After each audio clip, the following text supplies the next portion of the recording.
Hey folks, Roland Martin here. Today we're broadcasting from the second day from the Culture Shift Labs Venture Capitalist Summit that focuses on Black and Latinx VCs. Of course, we're broadcasting right now on this Friday, November 1st. Coming up on Roland Martin Unfiltered, breaking news, Beto O'Rourke drops out of the Democratic presidential race. No shock there. Can't wait to see what our panel has to say about that. Also on today's show, an online petition is calling for the Prince George's County, Maryland police chief to resign. Also, a black judge is under attack for calling out racism in her county's court system. And remember the Donald Trump supporter who verbally attacked April Ryan at Politicon last week?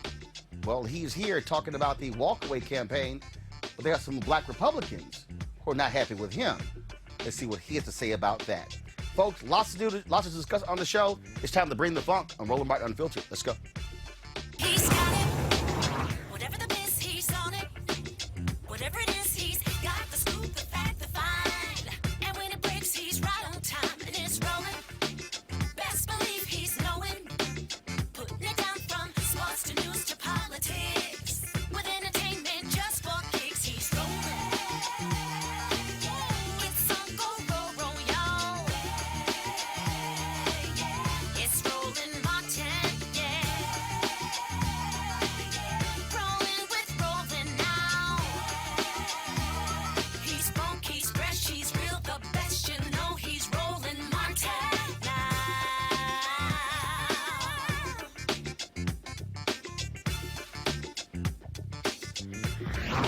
Martin. All right, folks, our top story, Beto O'Rourke, of course, a former congressman who came very close to defeating Senator Ted Cruz for the Texas Senate race in 2018, has dropped out of the Democratic presidential race. Here is someone who generated lots of attention when he announced. He said he was made for this. Big Vanity Fair article, of course, touting his run, but he never gained any traction whatsoever.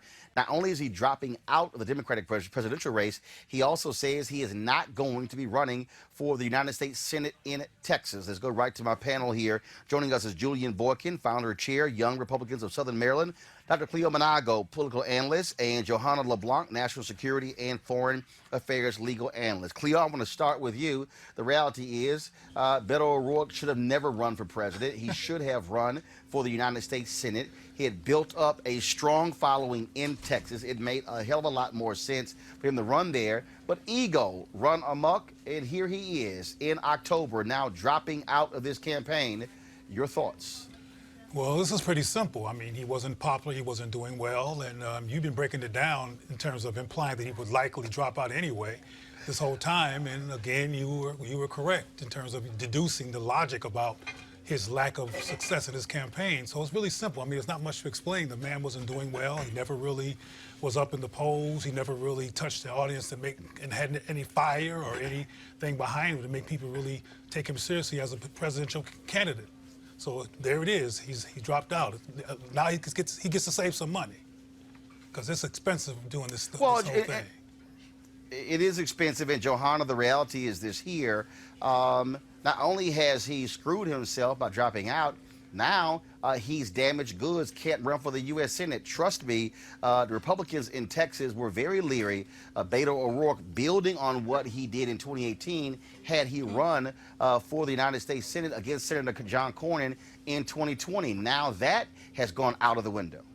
Yeah, it's quite unfortunate because we know the presidential campaign and any political campaign in the United States or anywhere around the world is essentially a popularity contest. And if you cannot get the folks to rally behind you and to be in supportive of your policy proposals, or to get them to understand where you stand and to get people to rally behind you, it's just not going to work. But I do think that he would have made a fine senator. It's quite unfortunate that he would not be running. Maybe he's just saying it just to say it. Maybe he may change his opinion. It may just be more of a strategic thing to say, I'm not running for the Senate, but I think he will make a fine senator, and I look forward to hearing what he's going to do on behalf of the American people in the future. Julia, the reason that's not going to happen, he was very adamant during the campaign that he was not going to run for the United States Senate. In his announcement today, he said he is not going to be running for the United States Senate. He literally wasted 10 months. Beto O'Rourke, had he used the last 10 months to build up his following in Texas, he had significant energy. A number of Republicans in Texas are retiring because they've been getting killed in the suburbs of Dallas, Houston, San Antonio, and Austin. Here was somebody, and Senator John Cornyn's numbers are down, but again, ego trip, you run for president, and he never got higher than 4 or 5%. And so even if he had, let's say, jumped in and pulled out after a couple of months and still have a shot, now you're damaged goods. I think, you know, he went off of ego, you know, no telling who was in his corner, giving him the advice that, hey, maybe I have a shot at running for president. I think the gun issue really messed him up. When he talked about taking away guns from citizens, that kind of put the dagger in it for him as far as him being done. Now, as far as him trying to run for the Senate, I don't know if that's something he should look at. If this presidential race has tainted the idea of him running for Senate, I'm pretty sure he'll make that decision. It probably won't be the last we've heard of Beto, but I know for sure when he started talking about taking guns out of citizens' hands, that pretty much done it for a lot of people that was rooting for him. Well, I think that. Well, no, actually, that did it for that did it for Republicans who never will support him anyway. But the reality is, it did gain significant traction, and it did get him lots of attention, Cleo. But it didn't go anywhere. Well, you mentioned that is ego, and that's likely in there. But I believe that Trump lowered the bar, and what I mean by that is that because. Oh, absolutely. Oh no, you're absolutely right. Because somebody like Trump, of all people, given who he exposed himself as before he became president, and since he's become president, the dog catchers think they can run, and you know, anybody feel like they can run, and why shouldn't they, being that this dude is the president? So I think that's partly why Beto hung in there, because he felt like, wait a minute, look who's over there.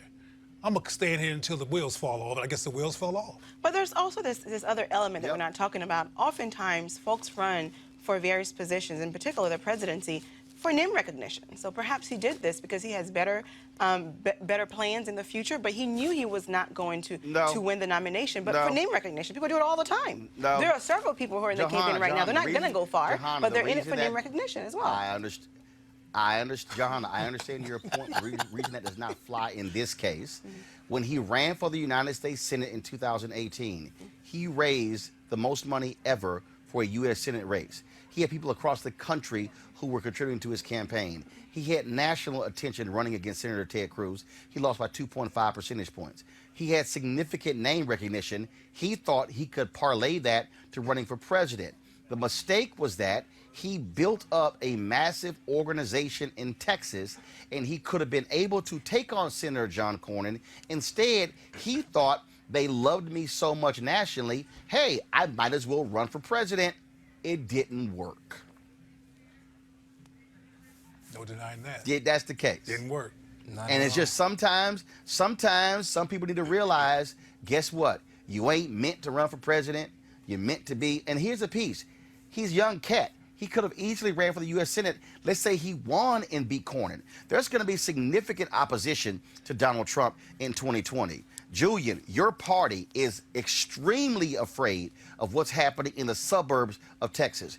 Beto O'Rourke could have built on what he did in 2018 and said, boom, I'm running against Cornyn. He could have basically cleared the board of other folks running for the Democratic primary and could have been focused on John Cornyn for almost 2 years. He didn't, and that was a strategic and fatal mistake. Yeah. It's obvious that there was a fatality. I mean, he's gone. He was listening to somebody. There we go. He was listening to somebody. He had well, guess what? It should have called folks like me, because we just said hashtag we tried to tell you. All right, y'all. Let's talk about this story here. The first black woman elected to serve as a judge in Louisiana's 16th Judicial District has come under fire for speaking out against racial injustice. Last month, the 16th Judicial District Attorney's Office in New Iberia, Louisiana, began requesting that Lori Landry be recused from pending criminal cases on the grounds that she is biased or prejudiced against this office, such that she cannot be fair or impartial. Since then, the situation has escalated. As of Wednesday, Landry was facing more than 300 virtually identical motions asking that she be reportedly removed from upcoming cases. Some examples being used against Landry are comments she reportedly made from the bench, such as, "Black men do not survive traffic stops with the police." Fact. Wow. She also said that officers use the habitual offender statute selectively, which disproportionately puts black people in more harm or risk than anyone else. Landry, herself a former prosecutor, was first elected to the bench in 2002 after spending nearly 9 years at the same DA's office that is now accusing her of unfair treatment. Landry cannot hear or decide on cases while the motion to remove her is being considered. I want to start with you, Johanna. Here's what is happening across this country. And the Trump Justice Department, they are leaders in this. Progressive voices in criminal justice are being targeted. Let me say it again. Progressive voices are being targeted. You have Marilyn Mosby in Baltimore, targeted by cops, targeted by Republicans. Aramis Ayala, the first black state's attorney in Florida, she said, "I am not going to prosecute death penalty cases." Then Florida Governor Rick Scott removed cases from her. In fact, what's happening, go back to Maryland, right now, Governor Larry Hogan has ordered the Attorney General in Baltimore, a Democrat, to take more of the cases from Marilyn Mosby under the guise that she supposedly isn't prosecuting them. The Pennsylvania Attorney General is targeting Philadelphia District Attorney Larry Krasner. I can go on and on and on. And in fact, it was William Barr who went before a police organization a few weeks ago and actually said that these progressive district DAs and judges are causing harm. They want to keep locking people up, and they don't want progressive voices like Judge Landry on the bench, Johanna. Here's my position on this. When Judge Landry won the election, me and my friends, we were extremely excited because, as you know, Louisiana has one of the most oppressive legal systems in America when it comes to people of color. So we thought that perhaps we're going to get someone on the bench who will do some good and protect the rights. Well, not protect the rights, because a judge, your job is to interpret the law, right? Not to be an advocate. So here's my problem here, right? There is a fine line between advocacy and being a judge. Again, as a judge, your job is to interpret the law. And because she has been so vocal about injustices in the system, and for example, that quote you just shared with us about men when they're stopped by the police officer, and usually they don't get it's never fair, right? So as a judge, you have to be very careful because you have to always appear to be impartial. You have to appear to be neutral. So when you speak those things out loud, people now know where you stand, and motions such as these could be filed to get you recused from certain cases. Now, had it been a white judge or someone who is racist making racist comments, the same motions would have been filed. So again, I think it's good that you have a progressive judge on the bench, but however, we must be mindful because there is a fine line between advocacy and being a judge, and you have to be impartial. Nah, but here's the deal, Cleo. You can make comments as a judge, but it's not a situation unless you are ruling on a particular case. You can be a judge and speak about exactly what's happening in the criminal justice system. That's not what they're saying. They're not saying that she has incorrectly ruled in cases. They're saying, we don't like your comments. Well, the motion was filed because she is perceived to not be neutral or not being impartial. No, that's not what I said. No, that's not. No. The motion was filed specifically related to comments. The motion was not filed as related to rulings from the bench in specific cases. But those comments could lead to her not being impartial. No, hold up. You can't say comments could lead to something unless it leads to something. So unless, again, if they said, Cleo, that she incorrectly ruled in this case, she applied the law incorrectly, they then can appeal that decision. They then can actually take her up for judicial misconduct. That's not what they're doing here. Right. That's the difference, Johanna. That's the difference. Go ahead. And just because you acknowledge a statistical fact where people that look like you are getting mistreated does not mean you're going to be inappropriate when it comes to making legal decisions. No. And the assumption is that if you have a perspective that's even true around issues relevant to race, you become suspect.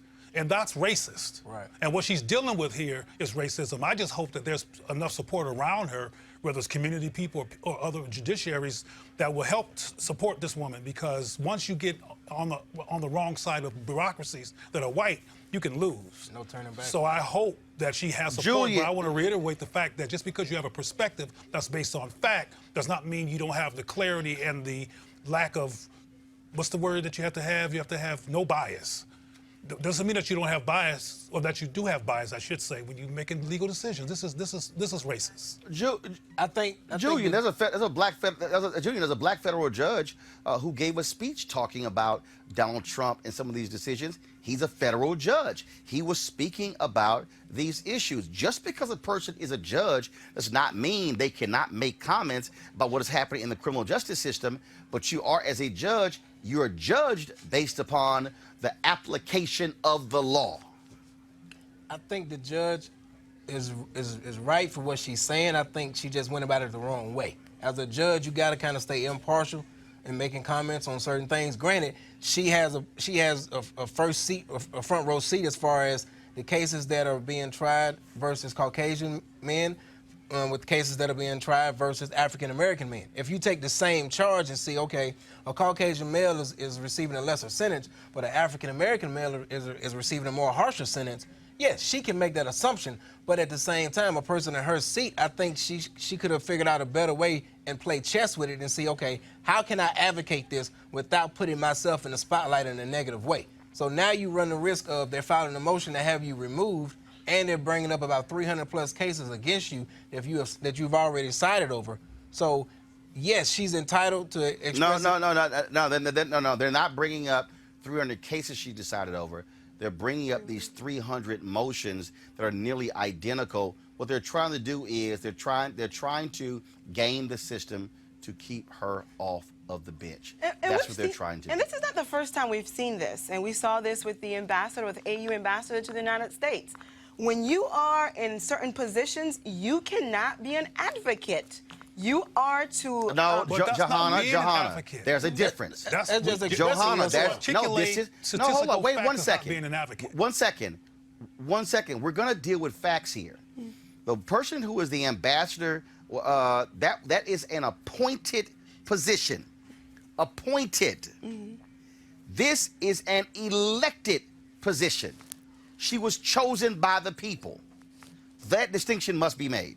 I think While it's that important. distinction is- I think it's important that we look at the fact that some of us and some people in the system want black people to walk around on eggshells and be self-conscious and not express even factual information that shows that they know how race incidents occurs in this country, and that we have to keep on looking at both sides of the room and second guess ourselves. And I don't think that makes any sense or is fair. But the fact of the matter is we need more and more progressive judges on the bench. There is no denying that. But I think as professionals, we have to understand there is a fine line between advocacy and upholding the law. But that ain't advocacy. Though. But to say that Trayvon Martin got shot by Zimmerman is not advocacy. But is she wrong That for what she happened. said, though? Is she wrong for what No. she said? So it's not what she said, it's how she said it. It's the Because she could have, percep- She it's the said it in percep- English. it's the but she could have done it a perception. different way to the point where she doesn't make herself a target. I think She could have done it a different way where she does not make herself a target. No, actually, You have to be strategic and actually, I efficient. disagree. Roland, she could have done it a different way where she's not making Yeah. herself a target. No, Do you agree? now here's the deal, though. You can say it. No, because here's why. Because of what's actually happening right now, progressive DAs and judges who have said things in the right way, who have said them very softly, who said them respectfully, other forms are still being targeted and attacked. So the issue is not that, how she said it or where she said it. It's the fact that she is calling said it. out the DA's office. And that's what they don't like. And let's keep in mind, this is a woman who served in that office. And what is clear here is there are people who she worked with in that office, and what she is doing is calling them out for how they are targeting people. I'll give you an example. In New York, they passed a law to impact their bail system.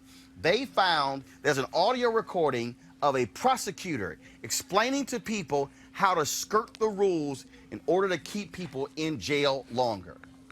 That's what's happening. And so that's what you're dealing with. We got to be honest. If there are people in DA's office who want to be judges, who want to be for higher office, who use the prosecution of largely black people to advance their careers, and they don't want somebody calling out that because that, they believe, impacts their rise. And that, to me, I think is what's going on here. Final comment before I go to a break.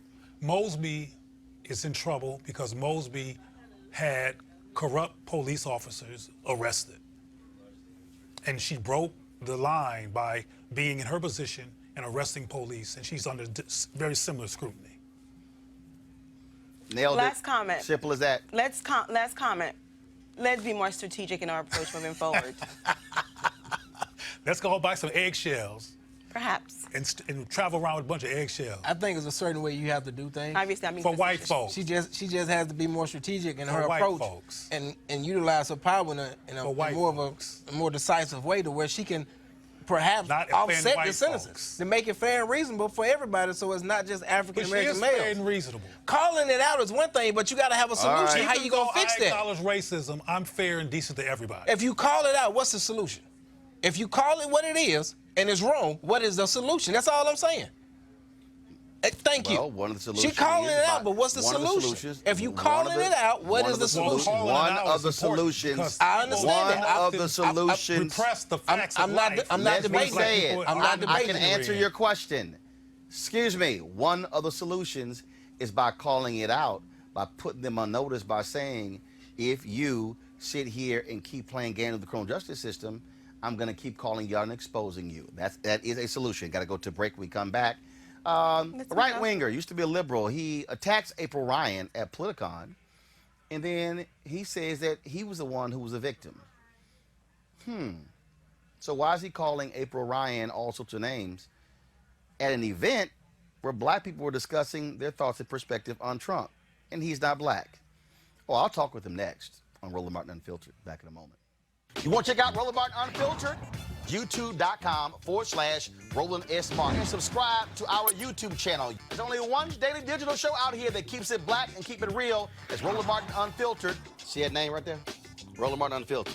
Like, share, and subscribe to our YouTube channel. That's YouTube.com/Roland S. Martin. And don't forget to turn on your notifications so when we go live, you'll know it. All right, family, it's almost time. The holiday season is my favorite time of the year. And whether you celebrate Thanksgiving, Ramadan, Christmas, Kwanzaa, or New Year's, this is when you think about spending time with the people you love most. This is also the time to count your blessings and support those less fortunate and look at how you can have an impact on their lives. Well, I have the perfect opportunity for you to be a holiday hero and have a major impact on other families. Now, here's the deal. Right now, hundreds of thousands of Americans are sitting in jail without being convicted of a crime. Why? Because they lack the financial resources to pay their bail.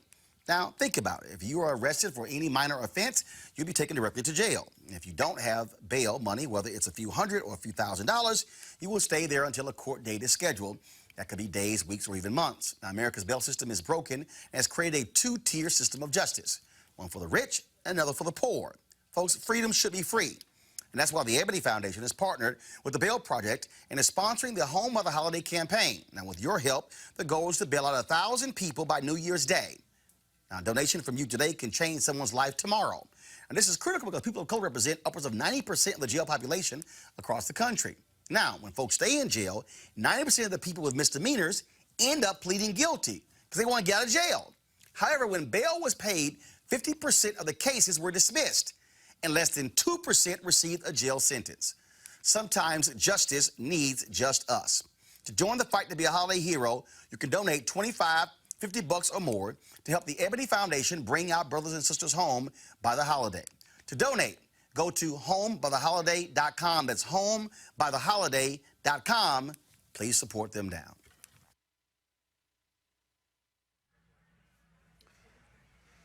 Last week at Politicon, a group of African Americans were speaking on a panel about being black and covering Donald Trump. Then all of a sudden, this disruption happened at the panel.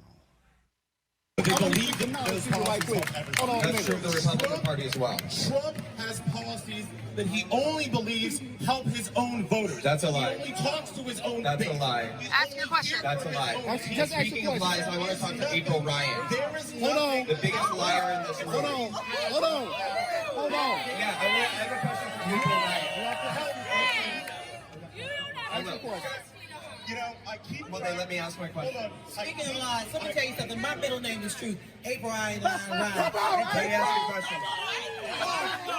You don't want this. Hold on, y'all. You're the one walking away, sweetheart. You're the one walking away. Come back and answer my question. Come back and answer my question. Please be respectful, but you just said that very All right, so here it is. Here's my question. My name is Brandon Straub. I created the walkaway. All right, folks, don't need to see the rest of that. You probably see the video on social media. And so Brandon Straka, he was the one at the microphone, joins us right now. So Brandon, welcome to Roland Martin Unfiltered. What was the purpose of you going to that panel? What was the purpose of that? Well, initially, I wasn't even supposed to be going to that panel. It was not my intention to do so. I actually had a booth at Politicon for the Walkaway campaign. Our booth was situated right next to where that panel was taking place. I had a number of people coming to my booth and saying, we're so upset, you should hear the things that are being said on this panel. I was like, what is the panel? What's going on? And people were like, no, you have to go hear it for yourself.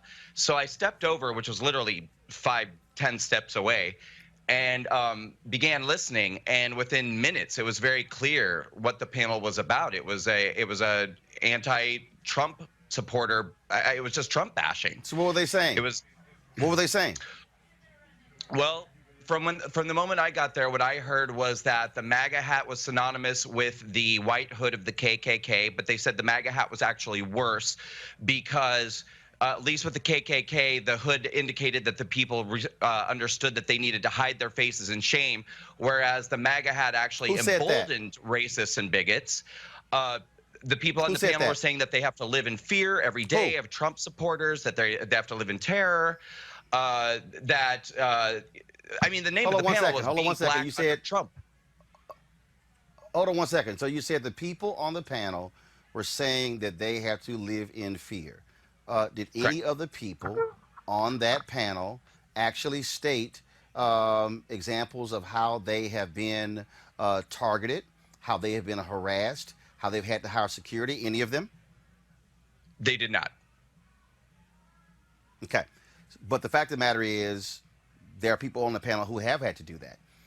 You remember the guy who was arrested, you remember the guy who was arrested, who's in jail, who was sending pipe bombs to CNN and other places, targeting Van Jones, and then when the FBI arrested him, they discovered his computer, and he had a whole list of people who he was researching, who he was targeting, who he deemed to be progressives and critics of Donald Trump. You remember that? Do you remember when Maxine Waters said that Trump supporters No, hold on. I asked you a question. I asked you a question. I asked you a question. Do you remember that? Yes or no? No. Do you remember that? Yes or no? Yes, I remember that incident from years ago. I do. Okay, actually, it wasn't years ago. And the reason I'm asking you, do you remember that? Because when you say people were making these things, making these comments, and I asked you about proof, I got a phone call from the FBI.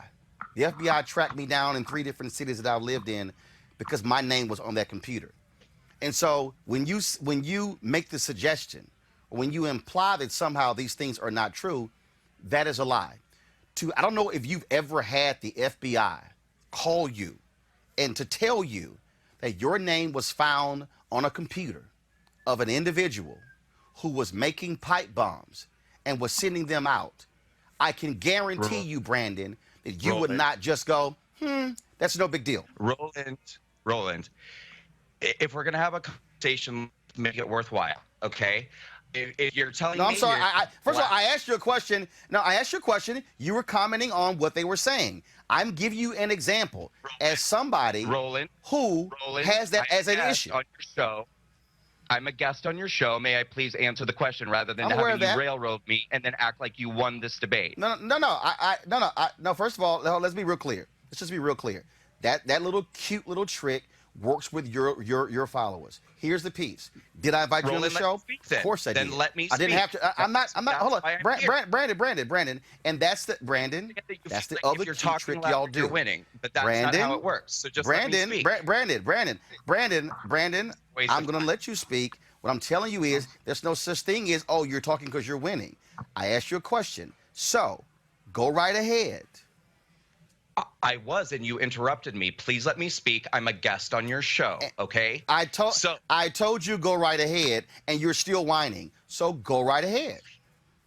Thank you very much. I'm just trying to set the table so that you'll respect me as a guest on your I've show. already told you to. I've already said go right ahead, and 3 times now you're whining when I already said go right ahead. So you're wasting time, and you think, and I know how y'all try to use it later. So I've said go right ahead. So make your comment versus trying to keep whining about I can't talk Roland, when I just said go right ahead. Okay, we get it. What I was trying to say to you is, if you're trying to suggest that Black Americans in this country have to live in fear of being listed on the FBI because a pipe bomb might show up at their house, then I think that you're really reaching even further than I expected you to reach. The purpose of that panel was for people to get up and say, okay, Roland, I'm speaking. That panel was seven Black Americans, but you're not going to misrepresent what I said. Fear constantly. That panel was 7 Black Americans saying that Black Americans have to live in fear constantly of Trump supporters, Donald Trump, and people with MAGA hats. Now, you're talking about pipe bombs, and that has nothing to do with the conversation. So what I'm trying to say is, let's bring it back. Actually, it does. Actually, it does. Actually, it does, because the individual who was arrested, was a Donald Trump supporter. Let me ask you this question. Have we seen in the last 3 years an increase in the United States of white domestic terrorism and hate groups? White domestic terrorism. Can you define the term? Yes. The FBI has actually defined that. That is homegrown terrorists, white domestic terrorists. Have we actually seen that? Do you believe that's actually happened? Because you just restated what you said. You didn't provide it. Do you believe? You just No. First of all, okay, if you need me to explain to you white domestic terrorists, okay, the individuals who have gone to prison after what took place in Charlottesville, those are white domestic terrorists. So, do you believe we've seen that? Because the FBI sure does. No, the FBI does not believe that. Or the FBI does not suggest that. What? Absolutely. Really? What I'm you're sorry. going to do now is claim that hate crimes are on the rise. Can you repeat that again? Okay. Can you repeat that again? I want to make sure that you're quoted correctly. I want to make sure, Brandon, you're quoted correctly. You just said that the FBI does not believe we have seen an increase in white domestic terrorism? No, your question to me was, do I believe there is a rise in white domestic terrorism? And what I said is that, yes, you're about to tell me that. Go ahead. I'm asking you, yes or no? Do you believe there's a rise in white domestic terrorism in the United States in the last 3 years? I do not. So you don't believe it, but the FBI does. The FBI does not. There's no. What evidence are you using to suggest that the FBI believes that? Are you talking about a rise in reported hate crimes? No. The FBI director, Ray, has testified about how significant white domestic terrorism is. He has testified on several occasions in front of Congress. And so for you to act as if Black folks should not be concerned when there has been a rise in white domestic terrorism. We just dealt with the first anniversary of the shooting of the synagogue in Pittsburgh. That was white domestic terrorism. Roland, we have seen if we were having a serious conversation here, what we would be talking about is the rise in crime. There are so many more crimes perpetrated against who wear the red hat than by anybody who actually wears the red hat itself. Listen, if there's a rise in white domestic terrorism, however you define that term, then that's something that needs to be addressed. What does that have to do with Trump supporters? No, what it has to do with the fact is in the last 3 years since Trump was placed to the White House, we've seen that rise. And what we're dealing with now is that is a concern of a significant number of people. Now, I got to ask you this question here. You are one of the folks involved in the Walk Away campaign. I'm but the my question of is the this Walk Away here. campaign. And I'm sorry, say it again. I'm the founder of the Walk Away campaign. Say it again. So when it comes to that, what is the Black involvement in your campaign? And no, let me ask you this question. What is it in terms of Black involvement? Because I've had Black conservatives who've reached out to me who say they want nothing to do with you or your campaign. And in fact, the guy who's running against Congresswoman Alexandria Ocasio-Cortez has been highly, and I think Antonio Hunter, I believe, I'll pull it up in a second, has been highly critical of you as it relates to African Americans and Latinos. What do you say about that? What I would say about that is that I would happily provide screenshots for you of that same gentleman calling me a faggot and making homophobic slurs against me and threats against my event. I have this all screenshotted. If that is actually the person that you want to get behind, I think that you're backing the wrong horse, Roland. No. Actually, I'm not getting behind anybody. I'm asking you a question. Well, if also, that's your when it character comes witness, to your if that's your character witness, I'm asking you a question because that was only one question. I'm asking you that you're particular picking the wrong question guy, Roland. because there have been numerous black conservatives who Name have one more. said that your movement. Excuse me. I'm going to ask the question. There have been black conservatives who have said that your movement is not about empowering African Americans. It's about getting attention for you. So I'll ask the question, what exactly does your movement have to do with Black America? And what have you done to even do anything to address the issues that Black Americans care about?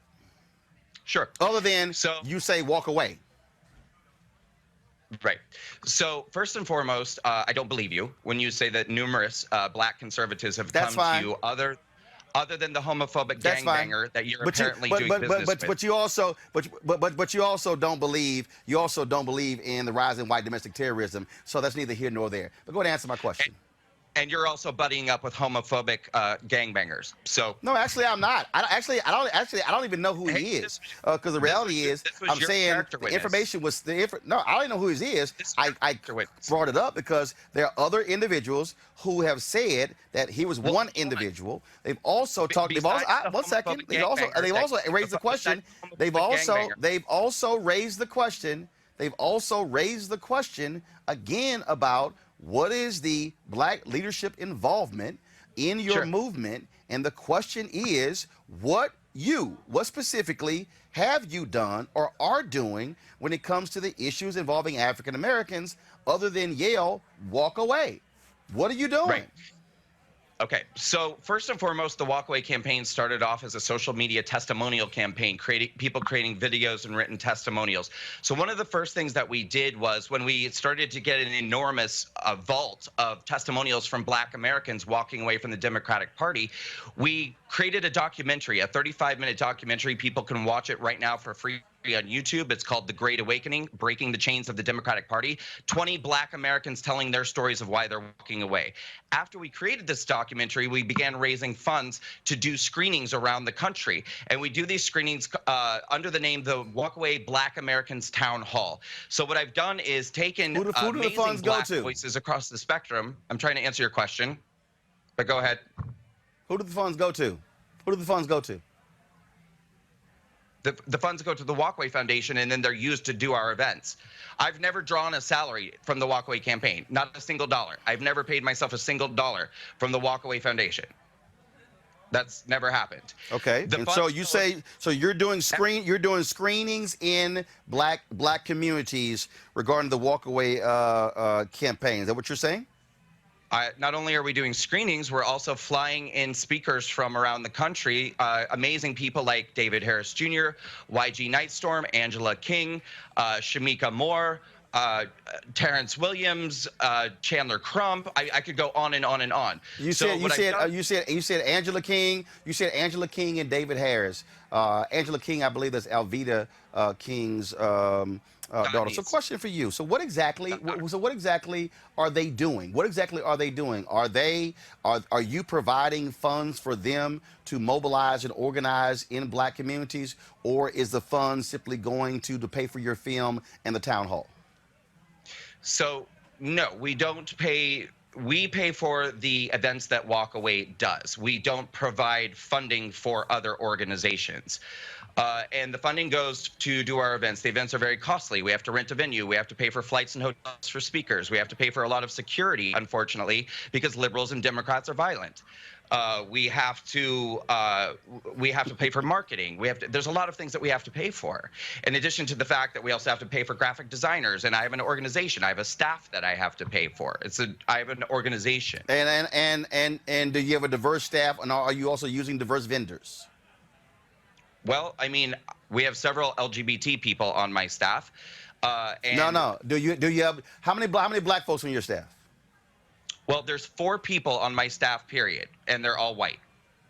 How many black people on your staff? Well, when we're doing walkaway town halls, 100% of my staff is black. No. How many black people on your staff? How many black vendors are you using? Because see, here's the deal. Here's the deal, Brandon. No.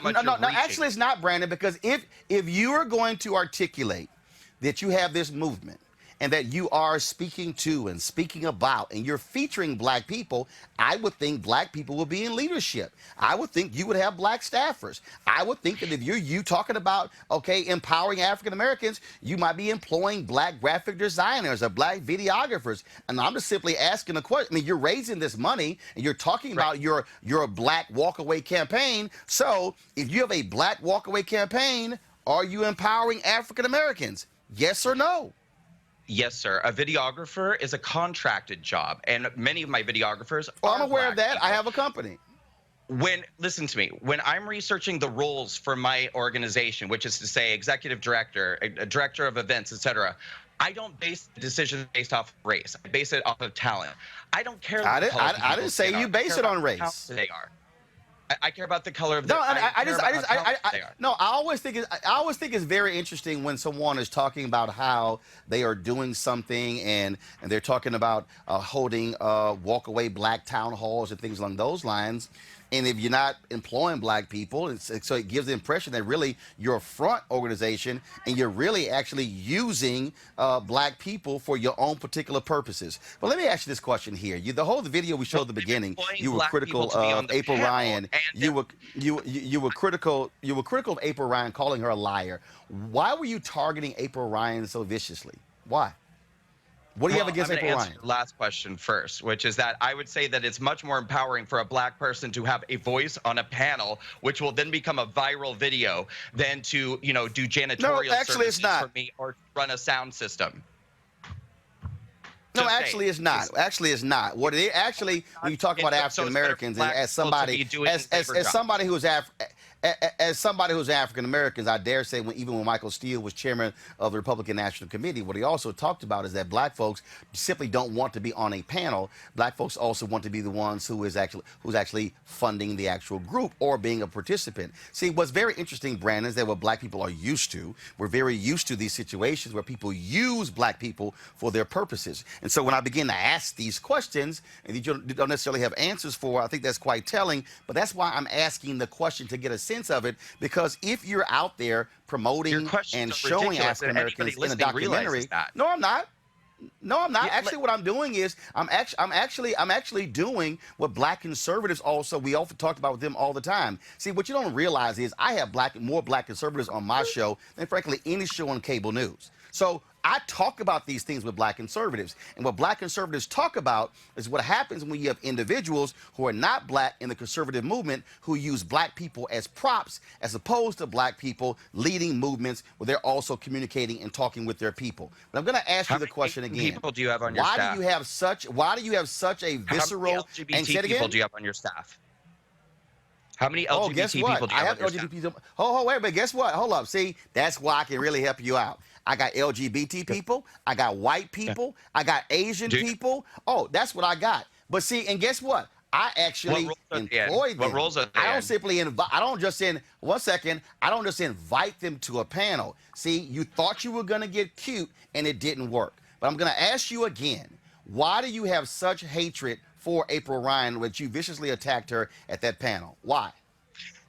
I don't have hatred for April Ryan, but what needed to be done was for April Ryan to be called out. Now, she, much like yourself, is a person who hides behind her race, and she also has the added benefit of hiding behind her gender. And so, no, I don't. I don't hide behind my race. Yes, I'm real front and center. No, you're not. And what you try to do, I can make the case you try to hide behind LGBT, but I'm not going to say that because no, I'm not. Here's the whole deal. This is very simple.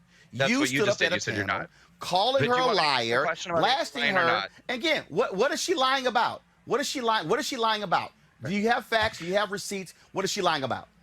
Well, first and foremost, being on that panel and telling everybody in that audience that as a person of color in America, they need to be afraid of Trump supporters is a lie. number one. Telling her audience that Donald Trump called Nazis in Charlottesville good people is a lie. Saying that Donald Trump mocked a He reporter's did. disability. What he actually said is there were good people on both sides. That's what he said. He said there were good people on both sides. I mean, I know it's hard for you to have to own up to a fact, but he did. And even people in his administration, like Gary Cohn, disagreed with him. Even Senator Tim Scott disagreed with his comments. Okay, if we're going to if we're going to talk about facts, Roland, then let's talk about facts. What else did he say that day? Did he also say that he openly denounces white supremacists? Did he say that, Roland? Because we're talking about facts. Actually, right? he was forced to do that. Then he was forced to then he tried to walk back his comments a day after. That's what you're dealing with. So you can sit here and play games, but we know what the truth is. But it's okay. No, you don't know what the truth is, Roland. You wouldn't know what the truth was if it came in and bit you. Because what happened was black conservatives, black Republicans. Donald Trump was saying that in Charlottesville, what happened was that there were people, in addition to white supremacists, Nazis, whatever, the bad guys that were there on that side, there were also people there who were there to protest the statues being torn down. You said the bad guys on our side? What side was that? No. I was actually trying to agree with you for a moment that there were people at Charlottesville. I'm just saying, what's our side? Who were open white supremacists and neo-Nazis. But there were also people there who were trying to protest the statues being taken down. Just as there were people on the other side who were there to protest white supremacists, but there was also Antifa. So there were good people on both sides, and there were really bad people on both sides. But Donald Trump did not say that who were the good people? Who were the good people on? Who were the good people on the side with the white supremacists? Who were those people? I'm saying that there were people there who were there to protest statues being taken down, who were not neo-Nazis or white supremacists themselves. And those people, were these the same people with their tiki torches who were making their anti-Semitic comments the night before the University of Virginia?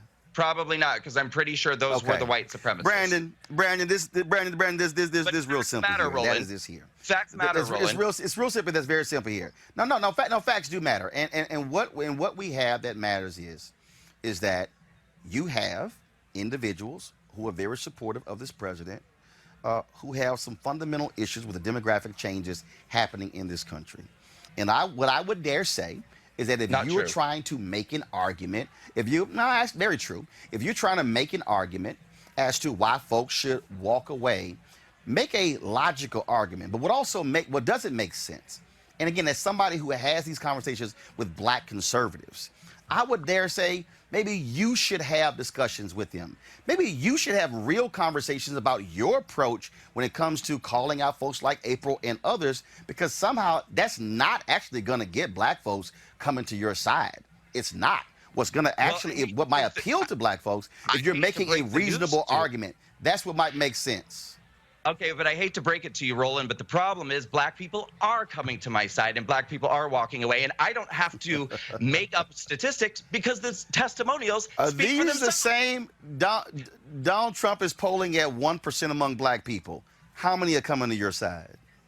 Well, do you remember the polls when they said that Donald Trump had a 3% chance of winning? How did the polls work out that time, Roland? But here's what I would suggest. I would suggest you go to Walkaway Campaign YouTube channel and watch the testimonials of black Americans who are walking away from the Democrat Party. When Donald Trump, when Donald Trump is polling at Brandon, when Donald Trump, Brandon, go on YouTube and watch the Walkaway Black Americans Town Hall, where you can see black Americans coming to support our events. It's happening, Roland. Brandon's real simple. Brandon's real simple. Brandon, again, though, I know got folks like you and Candace Owens and y'all yelling is happening. But here's what we do know. Well, that's because you have me on your show and you won't let me speak because you're afraid of what I'm going to say. And you know that I'm right. No, and you know Brandon, you did speak. But again, that's a part of the game. But it's all good. It's all good. Here's the whole deal, Brandon. Because you know that the stranglehold on black Americans is over. Black Americans are not buying your crap anymore, and they're not buying April Ryan's crap. They know they're being used. They know they're being manipulated. They know that they have a choice, and they know that you're a liar. and Diaper Ryan is a liar. I would dare. People are getting I would dare say. I would dare say the black people being used are the ones who are following you as you raise money off of black pain and black anger, and then you're also not funding or helping black people. Brandon, have a great one. Look forward to seeing you out there on the ground out there. And I'll try to find. I'll try to find more. I'll try to find more of that 1% of black folks supporting Donald Trump. So Brandon, I appreciate it. Thanks a lot, folks. Got to go to a commercial break. We got to go to commercial break. We come back. More Roland Martin Unfiltered. Roland Martin Unfiltered. Be sure to join our Bring the Funk fan club. Every dollar that you give to us supports our daily digital show. There's only one daily digital show out here that keeps it black and keep it real as Roland Martin Unfiltered. Support the Roland Martin Unfiltered daily digital show by going to RolandMartinUnfiltered.com. Our goal is to get 20,000 of our fans contributing $50 each for the whole year. You can make this possible. RolandMartinUnfiltered.com.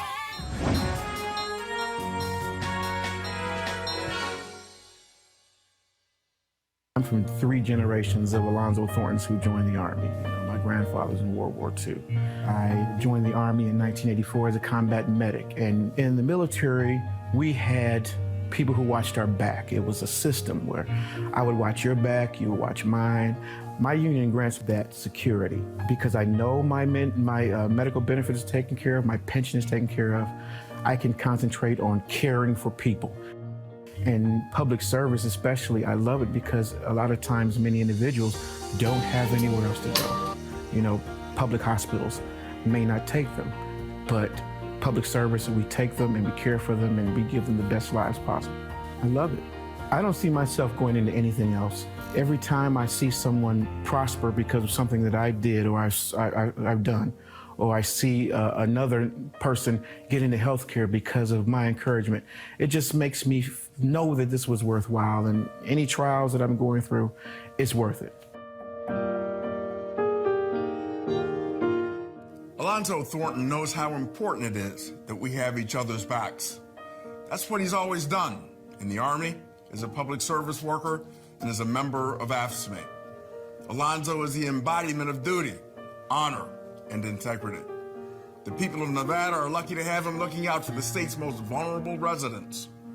If you know someone like Alonzo, who sees their job not just as a career, but a calling, go to this website and nominate him or her for a Never Quit Award.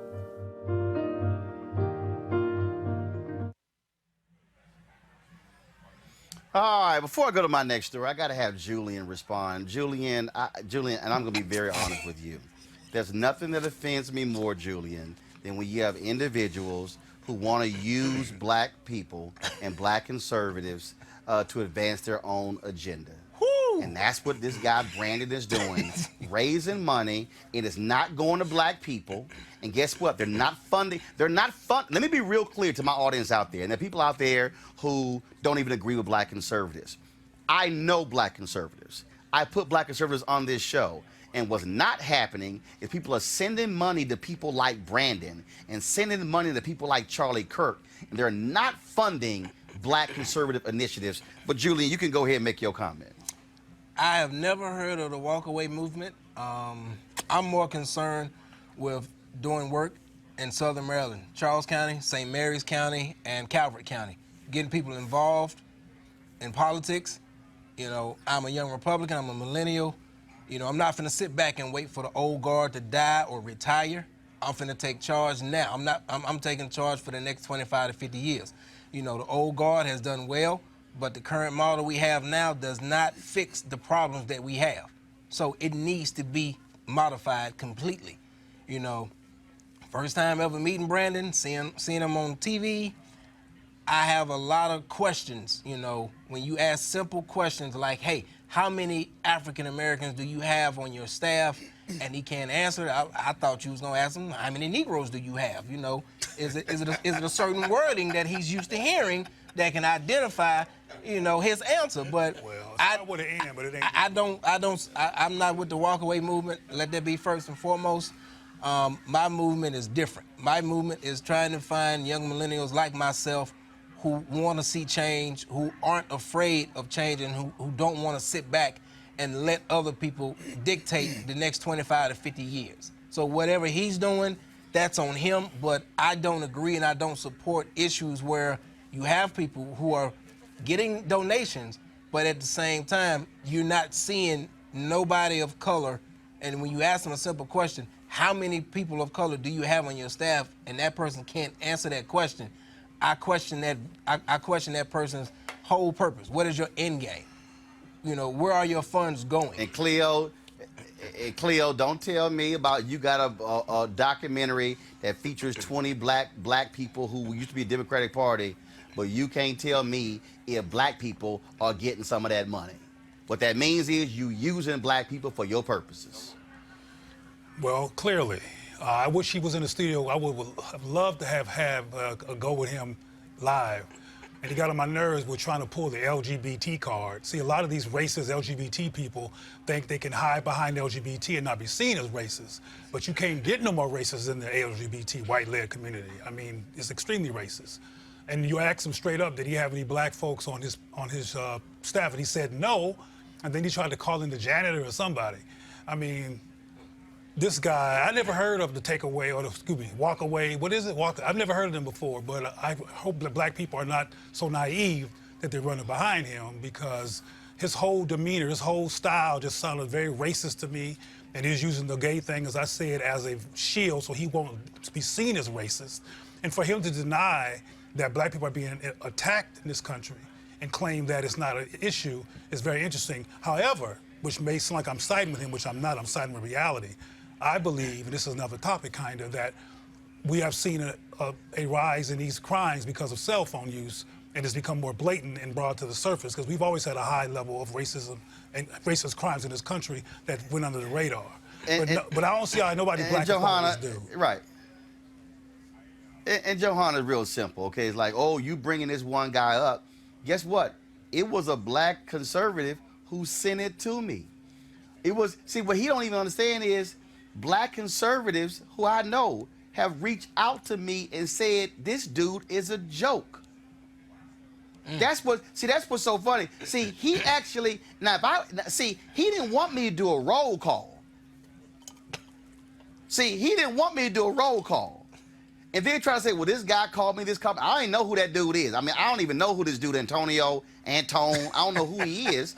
But the fact of the matter is, these are the games these guys play. And Johanna, he didn't want me to go there. Michael Steele changed the rules in the Republican Party and was ensuring that diverse vendors were getting contracts when he was chairman of the Republican National Committee, and that was one of the reasons why they ran him out. See, Brandon, you don't want to go there with a black guy like me, because I got way too many receipts. Yeah, Johanna, go ahead and make your comment before I bring up my next guest from Prince George's County. I think Brandon's movement is a bit problematic, and I think the panelists talk about some of the things that I'll say, but I think the fact that your leadership does not represent the people that you say you want to serve, that's an issue for me. So when you're at the table, you're strategizing. When you're strategizing on the issues impacting people of color, how are you going to tackle those issues, but yet you don't have people in your leadership to have those discussions? I have a problem with that. But I'm going to deviate from this conversation for one slight question, for one slight second rather, because we have to acknowledge this, because I do think that one of the things that make us able to maintain and sustain democracy in America is our freedom to choose our political affiliation, our freedom of speech, freedom of affiliation. But I have seen lately that we, as a group of people, tend to alienate those who identify with a certain political party, and it has to stop. We don't have to agree with someone's political affiliation. We must not only tolerate them, but also embrace them, because it is only through productive dialogue that we can actually move forward as a country. So we must stop that. We must accept people and embrace them, regardless of their political affiliation.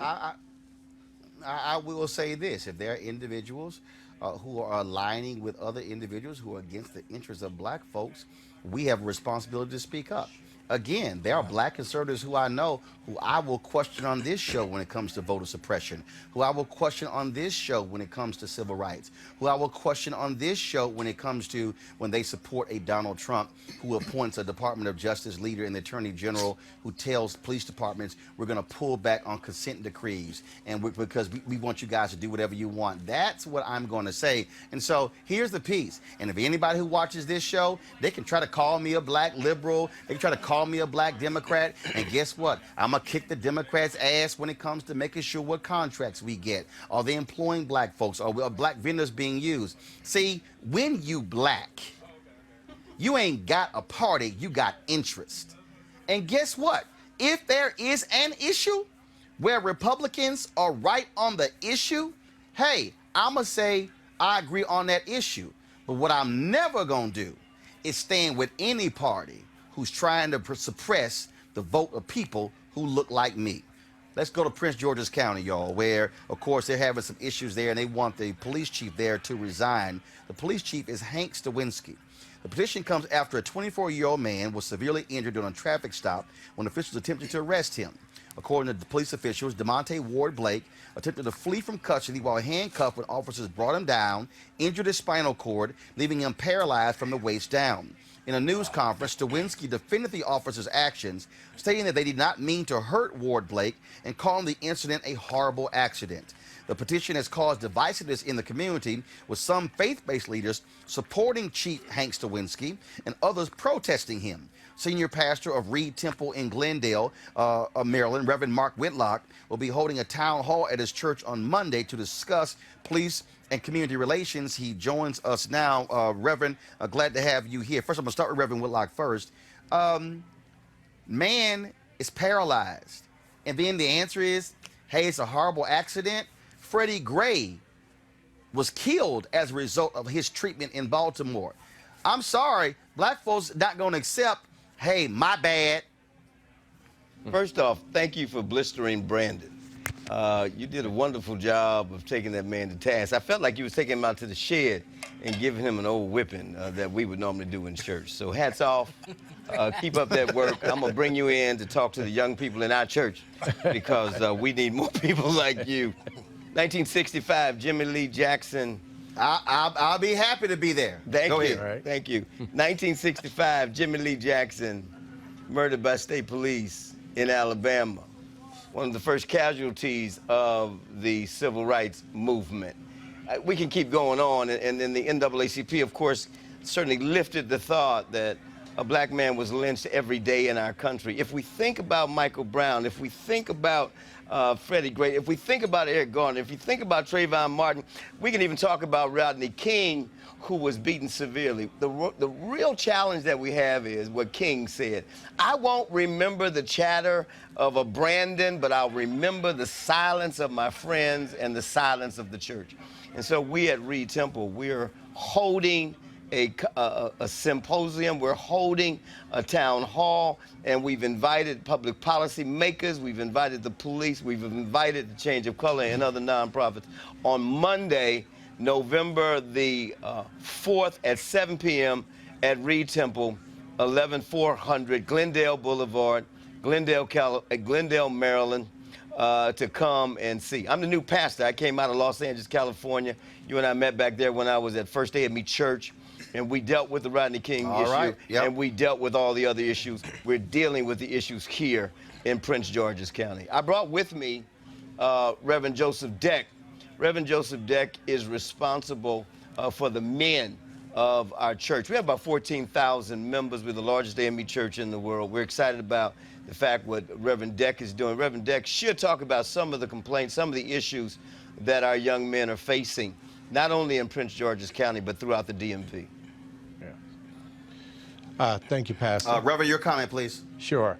As I'm the minister of men for almost 3,000 men at Reed Temple AME Church, and one of the things that come up a lot at our church is when they see those blaring lights, they break out into cold sweats. They remember the talks that we give. We do role playing.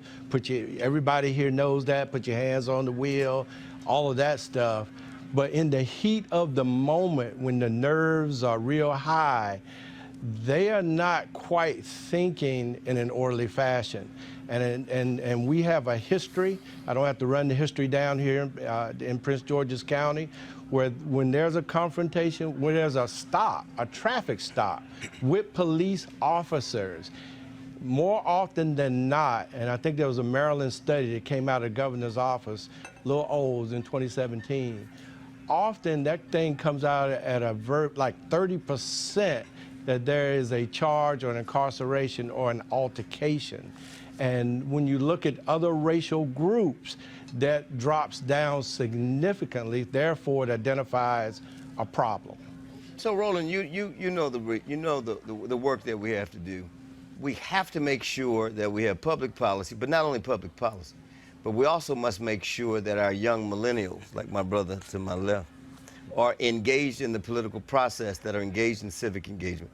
It's not enough for us just to protest, but it's enough for us to go out and vote. It's enough for us to agitate, irritate, to make sure that, one, we have cameras on every police officer, the body camera, so that we can see what's going on. Yep. Right now in Prince George's County, we don't have cameras on police officers. Number two, the number of African Americans in leadership in Prince George's County as far as the policing agencies go. And then number three, is there a police review board? Is there someone that is really challenging what these cases are? And we've had some cases go to court. We've had some cases convicted. But we have to have the feeling that everybody has a voice at the table. And that's what's going to happen on Monday at Reed Temple. At 11400 Glendale Boulevard, Glendale, Maryland. All right, gentlemen. Well, look, good luck with that, and certainly keep us abreast of what happens there at Prince George's County. Can I offer one more thing? Your friend and my friend, John Bryant. Yeah, go ahead. Your friend and my friend, John Bryant, well, he's going to be here on the 8th. If you have time, I know you're busy. You may be in New York. But John Bryant and I are putting on a business symposium. November 8th or December 8th? No, November 8th, if you're going to be in Prince George's County. Yeah. No? Yeah, I'll be broadcasting our show from Cabo, from the Life Lux Jazz Festival, so we'll be there. That's really like hard work, you know what I mean? That's hard. Somebody got to do it. Somebody got to do it. You know, I don't know. Have you been in? Somebody got to do it. Have you been getting money from the walkaway movement? I just want to know. Oh no, trust me. No, when it comes to me, the walkaway movement is the runaway movement, because they run away from Negroes like me. Yeah, thank you very much. Gentlemen, I appreciate it. Thanks a lot. Thank you. Thank you. I appreciate it. Thanks a lot. All right, folks. Normally we end our show in a different way, but one of our panelists, Amisha Cross, handled some business for us. I was traveling and could not interview the cast of the movie coming out this weekend, Harriet. So Amisha sat down with director Casey Lemons, Cynthia Erivo, and Leslie Odom Jr., who star in the movie. The movie came out today. They had lots to discuss.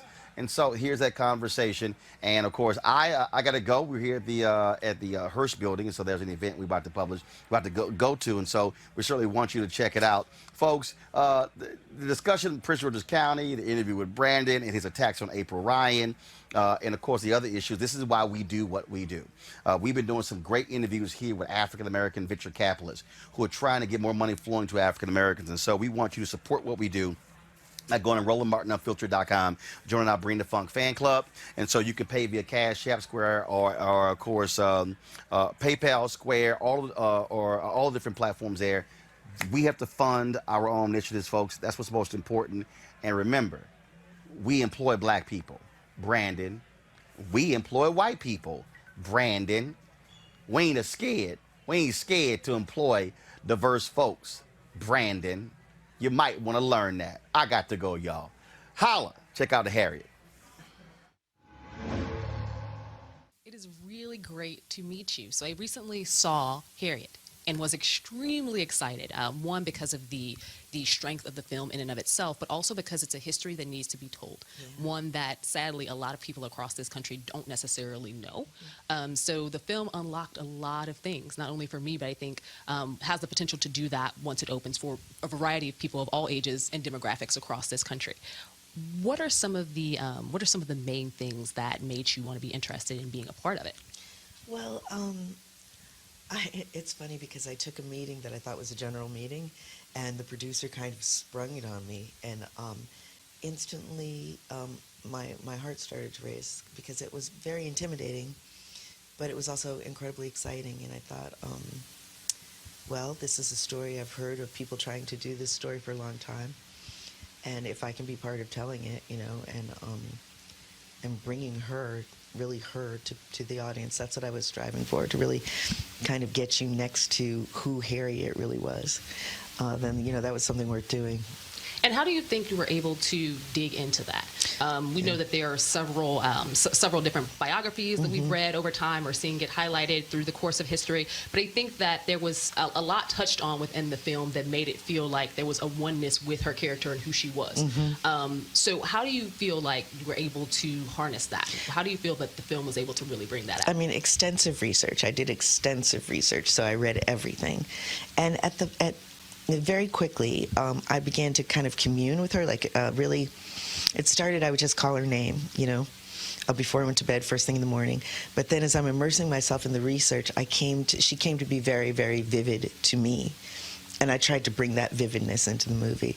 And Cynthia as well. Cynthia and I talked about it, and, we studied her face, and we talked about her voice and how her voice sounded and where it would be placed and what her singing voice might sound like. And we really tried to invoke her, We tried to commune with her and to bring her through Cynthia into the movie for the audience. And what do you hope that people will gain post seeing the film? What are some of the thoughts that you have about what people will walk away from theaters with? Well, I want them to have a greater understanding of who she was and a pride, she's our hero, and to be inspired by her courageousness and her force of will, because I think that we have to believe in our own power to change things and to do right in the world. I think it's easy to become overwhelmed and just to feel like, okay, I'm just going to give up. I'm going to back away. I'm just going to, brainlessly surf, the internet and try and stay entertained like it's a survival instinct. But what I want you to understand is that one person can really make tremendous change if you're courageous enough. Harriet is very different from a lot of films in the American version of the slave film genre. One, you have a heroine who remains a heroine from beginning to the end of the film, but also there is no white savior in this movie. Throughout thinking about what it was going to look like, we've seen several movies where there is a white savior cast, and we've heard, from the Black community, and very, I think righteously so, a lot of upset around the fact that happens to be a key theme in a lot of movies surrounding slave life. Why was that, or why do you feel that was something that was not included here, something that really focuses on the heroism and the strength that Harriet had, more so than focusing on other characters? Well, this is a woman that had tremendous agency, and against all odds, and in a hostile environment. So I certainly wouldn't want to take away any of Harriet's agency, and she didn't need a white savior. There were many wonderful people that she worked with and came across, and that were helpful to her, that worked in the Underground Railroad. But another thing I wanted to make clear about the Underground Railroad was that wasn't a bunch of white saviors either. There was whites and blacks working together for a cause, which is what's so beautiful about it. It really was a civil rights movement. It was a movement of people working together, a network of people that included, abolitionists of all colors. I think that I was born in Chicago but raised in the South. With the teaching going through public schools there, a lot of the information you hear about the Underground Railroad does include a lot of faces that don't look like mine. So the idea is that you have all of these people who were do-gooders, who were out to help end slavery, but they weren't necessarily former slaves or freed black people themselves who were building the strategy and doing the work in that sense and going back and forth and making sure that they were able to cast the veil of freedom for their people. So I think that this movie in and of itself recast a lot of what we have been taught in history classes growing up in this country. Right. Yeah. Well, that was part of what was exciting about it. Certainly the Quakers were almost saintly in there. I mean, the Quakers, it was beautiful what the Quakers were able to do for the abolitionist movement and how they were so fearless. But there were many many blacks working with the Underground Railroad. It was a huge network of people. And I really love, for instance, bringing Reverend Green into the story. Such a wonderful character and was a very important person in Harriet's life and just a really interesting person, But the Underground Railroad was so kind of secretive and intricate that Harriet didn't know that her own father was working for the Underground Railroad. In regards to casting, obviously this film has a very strong cast, and a cast that was able to encapsulate so much of the history, but also a strong understanding of the characters that they portrayed. How do you feel that the casting really helped to drive home not only Harriet's story, but also those who helped to make her story possible? Yeah, it was super important to me. I mean, I think that one of the things that we were really trying to portray was all the differences and intricacies of African American life, and the lives of those people, black and white. That black Southerners and white Southerners, and African American enslaved people and free people were different and yet, very, very connected. And living together almost in communities that were side by side. That was super interesting to me. And so, differentiating them from the abolitionists, only 100 miles away, but the abolitionists who were kind of, when you read their writings and you see photographs of them and how they were dressed, they were almost more Victorian than Victorian. They were so pulled up and eloquent. And it was kind of a stunning difference between Harriet, who was illiterate, and a very, very simple in many ways. And so to contrast her with, with the character of Marie, played by Janelle Monáe. How do you do?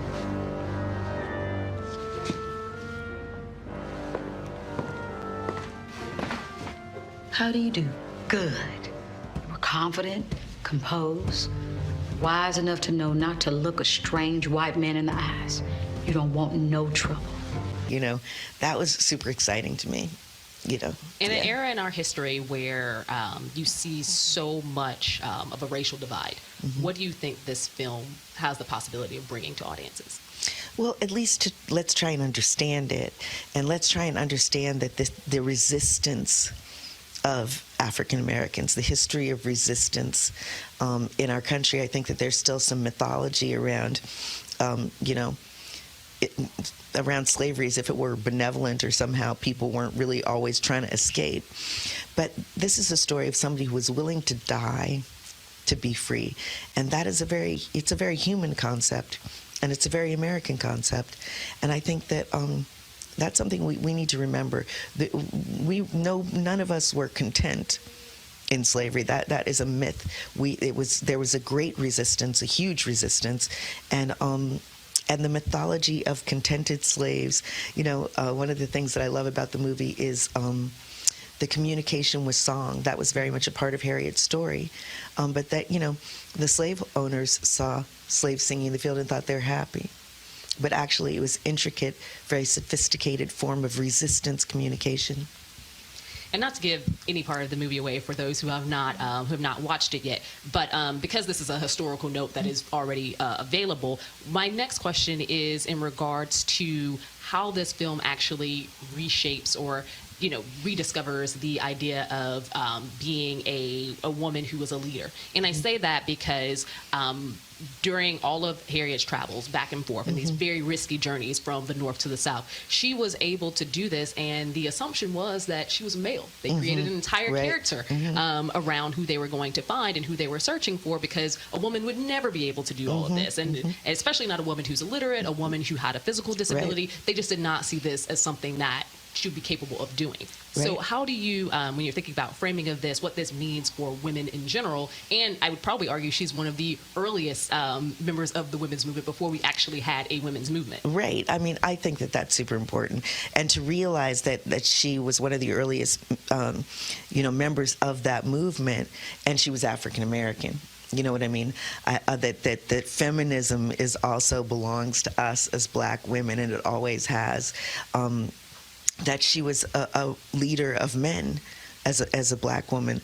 I think it's super powerful. I mean, it's something for us to to hold. You know, we have to put these histories out there so that we can embrace it and that we can be fueled by that as well. But, you know, the fact is, the Southerners didn't think African Americans were smart enough to organize rebellions, to plan how to go to rescue slaves. It's not just that she was a woman, that she was black at all. They thought it was a white abolitionist in blackface, because clearly, no escaped slave would be capable of planning, rescues. At Roland Martin Unfiltered, we tell the stories that you're not necessarily going to always hear in regular media. We want to make sure that black stories are told, and they are told with the fervor that they need to be to reach the audiences that matter. And we thank you for the hard work that you've done in creating an amazing film and really showcasing our history. Thank you so much. I have with me the 2 stars of Harriet. And I wanted to make sure that during this time on Roland Martin Unfiltered, we got to understand a little bit more about you both, as well as the characters that you're representing, and what this means for the current state of affairs in America. So I'm going to start with you first, Cynthia. Yeah. You play the lead role. Yes. Dynamic woman, Harriet Tubman. You take this to an entirely different level. Not only in terms of your understanding of the character, but also some of her inner thoughts and some of the emotions and things that brought her to make her decision, and why she chose to go back over and over again, risking her life to make sure that she was able to liberate people. What did that mean for you as a woman portraying this role in this time in our nation's history? It meant a lot. I think that we don't have enough representations of us with agency. And the wonderful thing about Harriet is not just the work that she did and the many times that she came back and the lives that she saved, but it's the agency that she had, the force of will that allowed her to make the choice to run in the first place, to go in the first place, and then to keep coming back. In order to do that, she had to know that there was danger, in her path. And she had decided that it was being free or die. She was going to be free or die. That was the long and short of it. Fear is your enemy. Whoa, easy now. I'm going to be free or die. And I think that to be able to be a representative of that kind of woman, of that life, is really significant. It's really special. And I don't take it lightly, that's for sure. Yeah. And how did you get into this character? Because it seemed like you brought so much to it.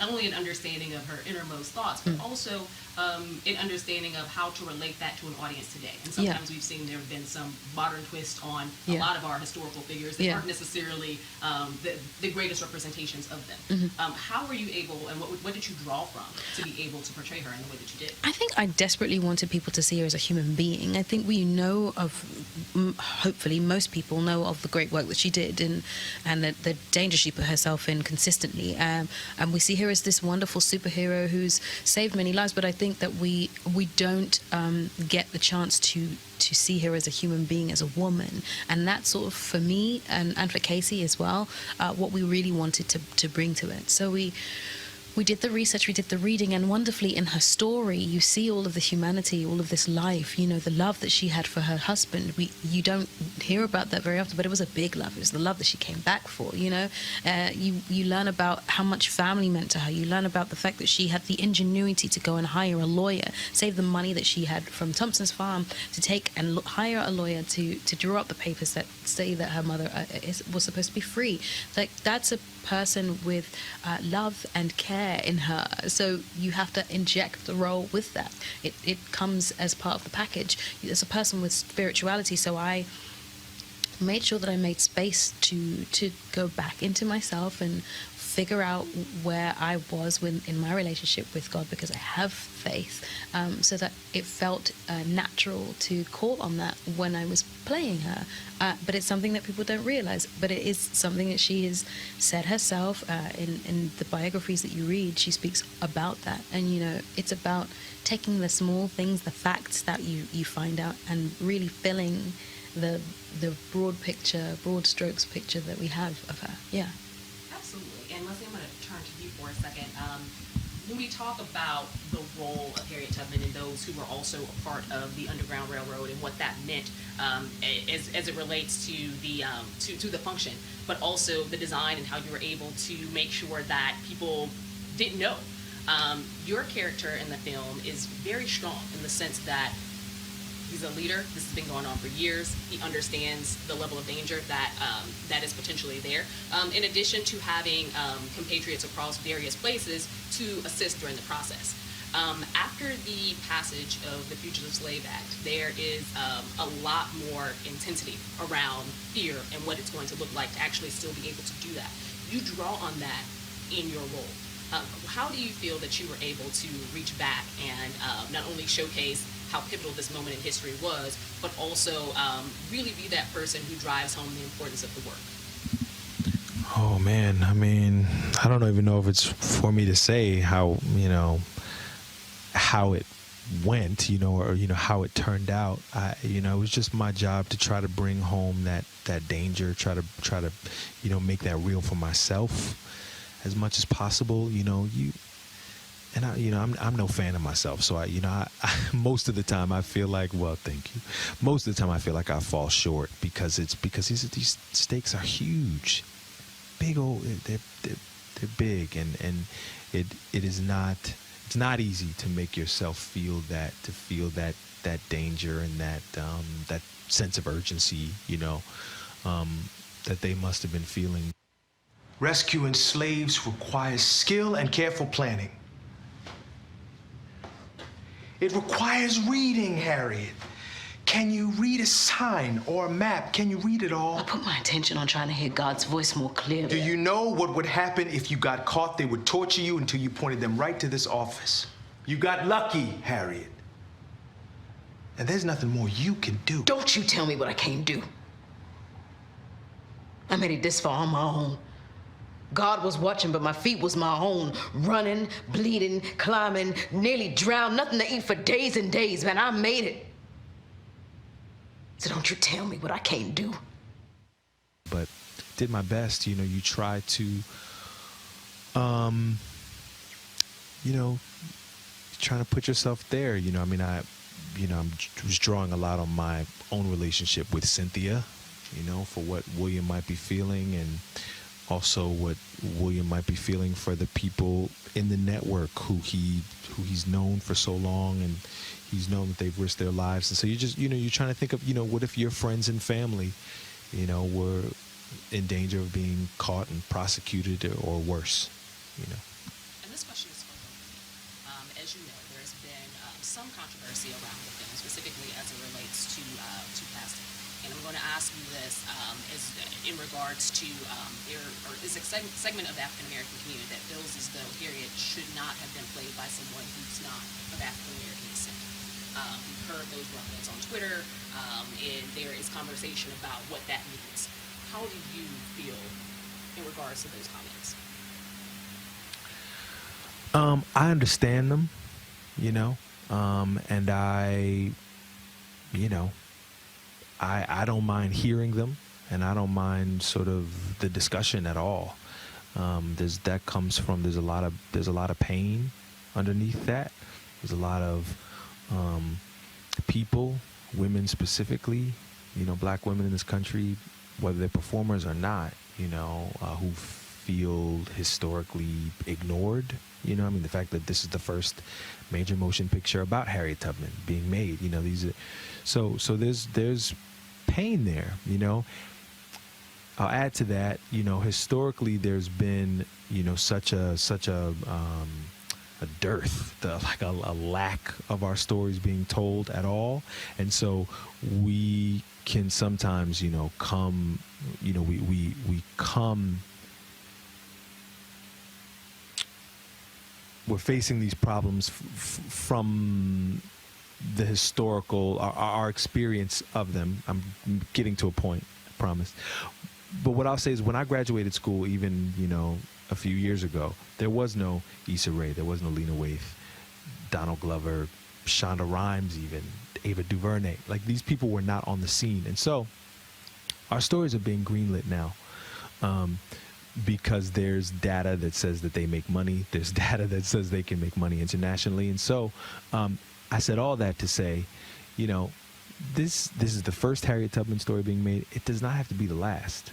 There's nothing stopping anybody else from making a Harriet Tubman story. This is the story that Casey Lemons wanted to tell. This is the story that Deborah Martin Chase wanted to tell. This is the actress that they thought would be perfect.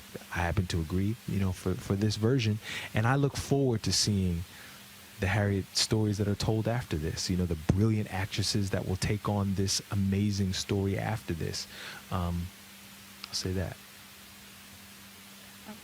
Yeah, I mean, I understand it very much so, and I you know, welcome the discussion. I understand that there's a want and a love for this woman, but we're lucky that we have this film here, this first telling.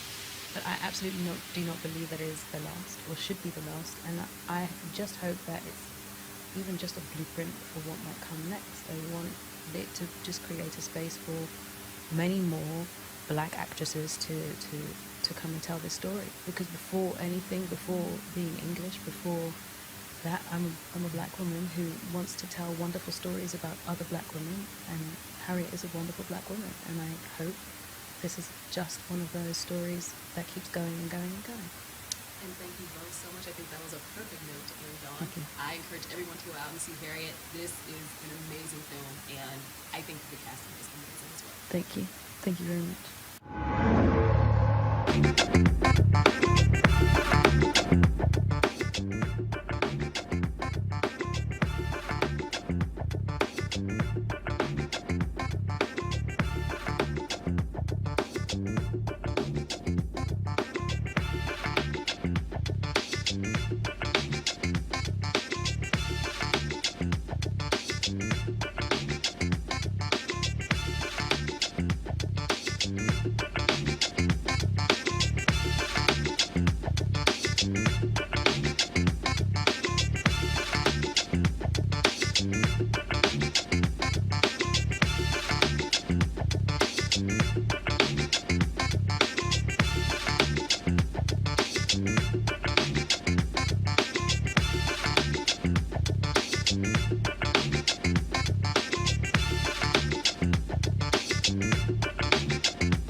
You want to check out Roland Martin Unfiltered?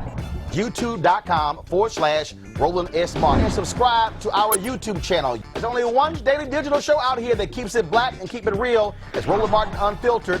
See that name right there? Roland Martin Unfiltered. Like, share, and subscribe to our YouTube channel. That's YouTube.com/Roland S. Martin. And don't forget to turn on your notifications so when we go live, you'll know it. Hey everybody, this is your man Fred Hammond, and you're watching Roland Martin, my man, Unfiltered. Hi, this is Essence Atkins, and you're watching Roland Martin Unfiltered. Hey, yo, Peace World, what's going on? It's the Love King of R&B, Raheem Devon, and you're watching Roland Martin Unfiltered. Hi, my name is Brescia Webb, and you're watching Roland Martin Unfiltered. Ow. Well, I like a nice filter usually, but we can be unfiltered. What's going on? This is Tobias Trevelyan. And if you're ready, you are listening to and you are watching Roland Martin Unfiltered. What's up? I'm Lance Gross, and you're watching Roland Martin Unfiltered. Hi, this is Cheryl Lee Ralph, and you are watching Roland Martin Unfiltered. I mean, could it be any other way? Really? It's Roland Martin.